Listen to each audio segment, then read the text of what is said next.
All right, here in CAIRNS with defending champion, Dr. Hannah Berry. Do I need to address you as doctor every time I talk? No. Okay. I'd probably rather you didn't, actually. How you feeling? I'm feeling good. Yeah? Yeah, relaxed. Happy to be back. Yeah? Yeah. The race went pretty well for you last year, eh? Yeah, no, it did. Yeah, obviously won the race. That was the goal coming in. So have good feelings, good experiences here. Yeah. The big thing going into this race, is there anything that you've changed from last year to this year? To be honest, no, not really.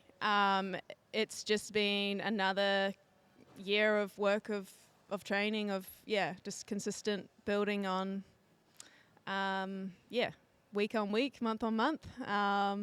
So hopefully I'm in just a little bit better position than last year. Yeah. So first place again. That's what you're aiming for. Well, You won't win again. I can't control what everyone else does. So Yeah, that's fair. That's fair. Yeah. The season's been pretty well for you so far. Basically 4 races and 4 pretty good results for you, eh? Three races is my fourth. Yeah. And yeah, it has been good. Has been a good start to the year. I think, like I said, it's just been building on a good sort of consistent 2024 for me. Yeah. And yeah, just really wanted to carry on that momentum into 2025. And so far it has gone pretty well. So yeah, I'm enjoying it. Were you shocked by any of your results this season so far? I think we were all probably a little bit shocked by Singapore, myself included. I went into that race just not really knowing what to expect entirely because I hadn't done a T100 race yet. And I knew that I was feeling pretty good. I know I'm good in the heat. Yep. And so I knew that race was probably going to suit me pretty well, but I really didn't know how I was going to stack up against a lot of those athletes that I hadn't raced yet. Sure. Yeah. And so, I mean, to get fourth was beyond what I thought I would actually get. But, it was a nice surprise. And, it's hopefully a good sign for the rest of the year. Yeah, there you go. So kind of talk to us a little bit. We don't do this a lot on our podcast, so it just kind of gives the audience like a little bit of perspective and things like that. So, like, how did you get started in the sport and then basically how you got to this point? So I was probably a little late into triathlon. I've always been very active as a kid. I was very active, played a lot of sport, but I was playing a lot of team sport. Yeah. And I got into the sport because I got a bit of an injury playing netball and volleyball at the time when I was at university. And so this injury meant that I started going to the pool just to keep some fitness, to do something. Yeah. And I met a triathlon club there. They were doing like a squad swim. Yeah. And they said to me, come join us. And so I did. Started swimming with the triathlon squad with fins on because I was not a swimmer. And, met a good group of people. They encouraged me to do a few other events once I was back up and running. And, the rest is history. Just sort of chipped away, taking on different events that looked fun. Like I detoured into multi-sport. Yeah. So I didn't go directly into triathlon. I did, some kayaking and adventure racing, things like that. I went to China and did a bit of adventure racing. I did the Coast to Coast, which is a famous race in New Zealand. Yeah. And then I did Xterra triathlon as an age grouper. Wow. And then I did my first half Ironman, I don't know, maybe 2015 or something. Okay. And then, just started doing more and more on the road. Yeah. And then turned pro 2017. And And then here we are. Yeah. Nice. Has there been a particular race that you were like, okay, I think that I can stay on this professional path? Or was it always just like, I'm just going to keep doing this and ride the wave? Pretty much that. Yeah. It's pretty much just been step by step. Like I never intended on even being a professional athlete when I first started. It was just sort of, got a little bit better over time. And then people encouraged me to take my pro card and it just sort of kept on going and then eventually full time. There you go. And then you were working a full-time job for a while, yeah? Yeah. So I was doing a little bit of both. Well, not a little bit of both. I was doing both for a short time, a couple years. And it was doable this was like pre-COVID. I think it would have been, what years? 2018, 2019. Yeah. And I was basically just racing in New Zealand, Australia. So it was quite easy to work as well because I didn't have to travel. Same time zone type of thing. Yeah. I wasn't traveling too far. And I could make like a good little season out of the Australia, New Zealand race season. Sure. So I did that for a couple years, and then basically end of 2019 went full time, and that allowed me to travel. And your job was?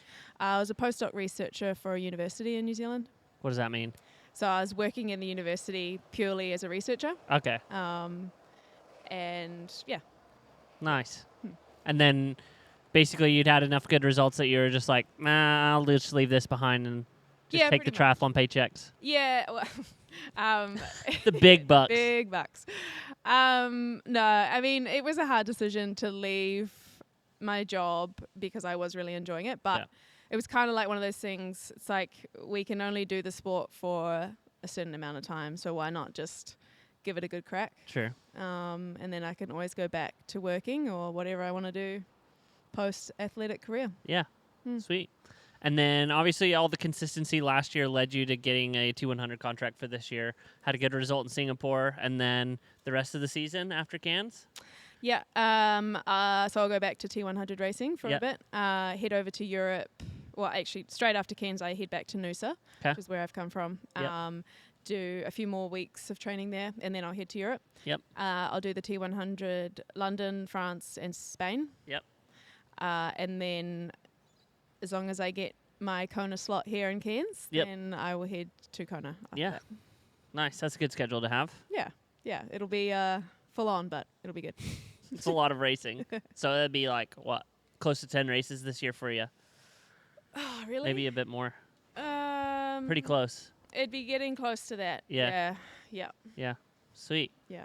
So this weekend in CAIRNS, what does that look like for you? Like, is there people that you're trying to key off of? Is there people that you're like kind of concerned about, or are you just gonna walk in and do your own race? I mean, I'm aware of a few of actually all the athletes I'm really racing. I mean, we know each other well. Yeah, because you guys race a lot. Yeah, exactly. So you kind of have a few different scenarios that might play out on race day, and you kind of get prepared for each of those. So yeah, it's a little bit about just sort of mentally preparing on a few different things that could happen, and maybe some situations that would be more ideal or less ideal, and just we'll see how it goes. What's dream scenario for you? I have been working on my swimming, and still I'm always working on my swimming. Yeah. And it has been progressing well over the years, but I've always just been a little bit off the likes of Lotte and that front few. And Beck, So it'd be really cool if I can stick with them in this race, but that's always a bit of a push goal for me. So that would be dream scenario part one. Yep.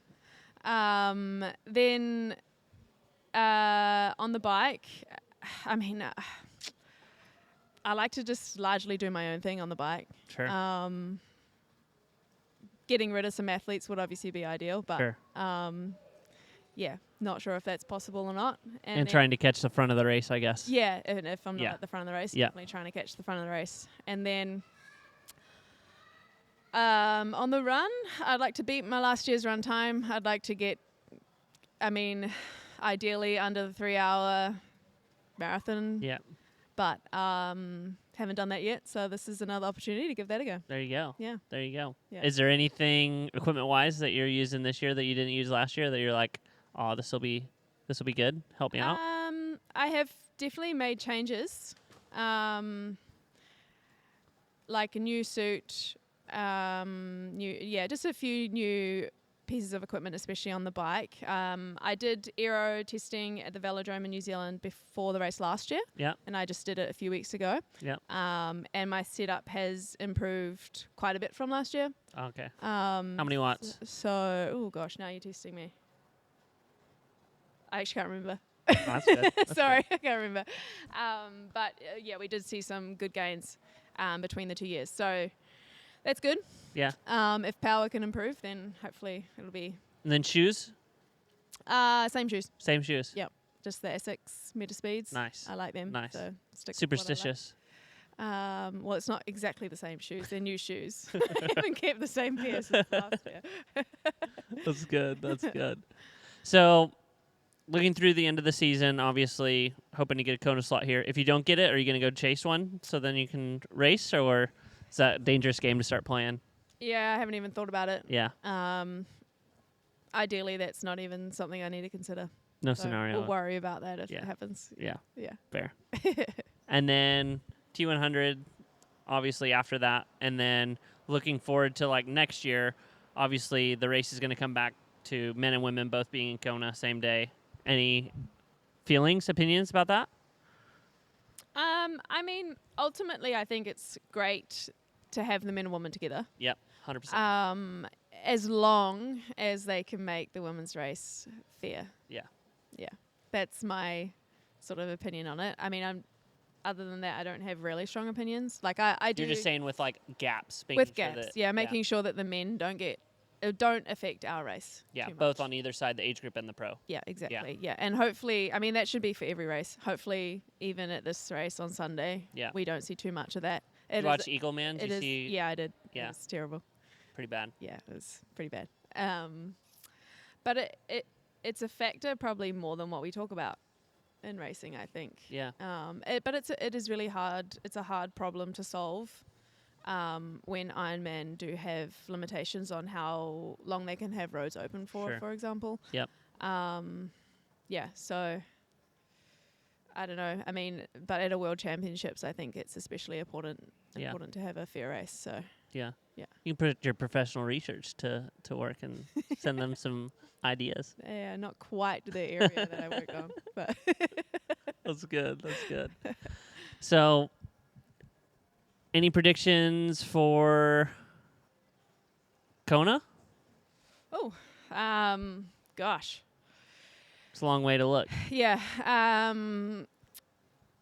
I mean, Kat and Laura showed that they are setting the bar, Yeah. I think, in terms of Ironman performance at this stage. So I expect that they are going to be the ones to beat.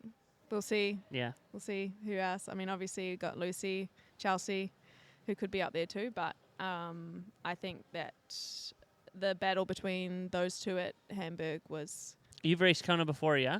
Yeah, my first Kona was last time. Yeah. Yeah. Yeah. How did you feel about that? You know, I actually was really happy with my race. Yeah. I had a bone stress injury earlier that year, neck of femur. Yeah. So I had very limited running going into Kona. Yeah. And yeah, I had a good day. I got 11th. And it was my first time in Kona. So I was...